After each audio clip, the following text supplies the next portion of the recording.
മറിമായം.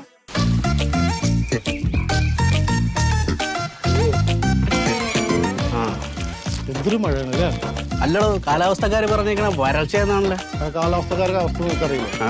കാലാവസ്ഥ നിരീക്ഷണ കേന്ദ്രം മഴ പെയ്യില്ല എന്ന് പറഞ്ഞു കഴിഞ്ഞാൽ നമ്മൾ ചിന്തിക്കേണ്ടത് മഴ പെയ്യുന്നാണ്. മഴ പെയ്യുന്ന് പറഞ്ഞാൽ മഴ പെയ്യൂല.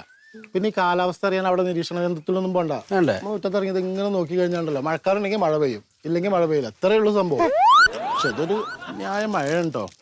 റോഡൊക്കെ നോക്കിയേ മുങ്ങിപ്പോയി. റോഡ് മാത്രമല്ല, വീടിനകത്ത് വെള്ളം കയറി. നിന്റെ വീടിനകത്ത് വെള്ളം കയറിയോ?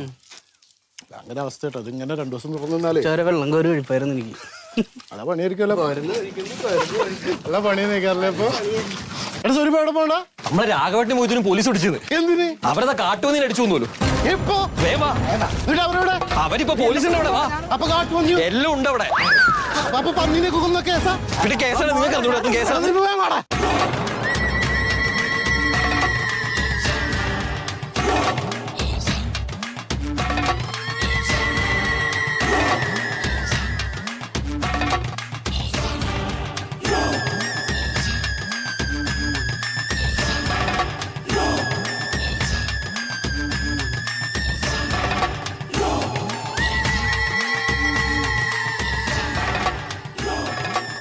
എന്താടാ, എന്ത് തോന്നിയ ദിവസം നീ ഇവിടെ കാണിക്കോ?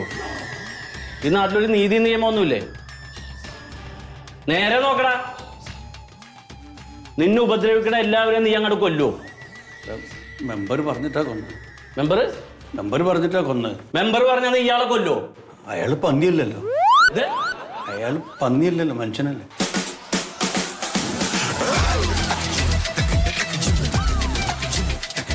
ഇവൻ എന്തിനെ കൊല്ലണമെന്ന് പറഞ്ഞാലും താൻ കൂടെ നിൽക്കുവോ? അല്ല പിന്നെ പറ്റിപ്പോയി. പറ്റിപ്പോയെന്ന് പറഞ്ഞിട്ട് കാര്യമില്ല, രണ്ടുപേരും അകത്ത് കിടക്കും. അല്ല സാറേ, അത് പഞ്ചായത്ത് സെക്രട്ടറിക്ക് പറ്റിയൊരു അബദ്ധം. സെക്രട്ടറി പറഞ്ഞ അതല്ലേ കൊല്ലാൻ? ഇല്ല. പിന്നെ സെക്രട്ടറി പറഞ്ഞത് വിഷം കൊടുത്ത് കൊല്ലരുത്, ഷോക്ക് അടുപ്പിച്ച് കൊല്ലരുത്, സ്ഫോടക വസ്തു ഉപയോഗിച്ച് കൊല്ലരുന്ന, തല്ലിക്കൊല്ലരുത് പറഞ്ഞില്ല സാർ. ഇവിടെ മനുഷ്യന്റെ ജീവന് വിലയുള്ള പോലെ തന്നെ മൃഗത്തിന്റെ ജീവനും വിലയുണ്ട്. അതിന് നാട്ടിൽ നിയമങ്ങളുണ്ട്, അവരെ സംരക്ഷിക്കാനും നിയമങ്ങളുണ്ട്. അകത്ത് കിടന്നോ രണ്ടാളും, കേസെടുക്കാൻ നിവർത്തിയില്ല. മൃഗത്തിനെയാണ് നമ്മൾ കൊന്നത്. ഒരു മൃഗത്തിന്റെ വില പോലും ഇല്ല സാറേ മനുഷ്യന്റെ ജീവന്.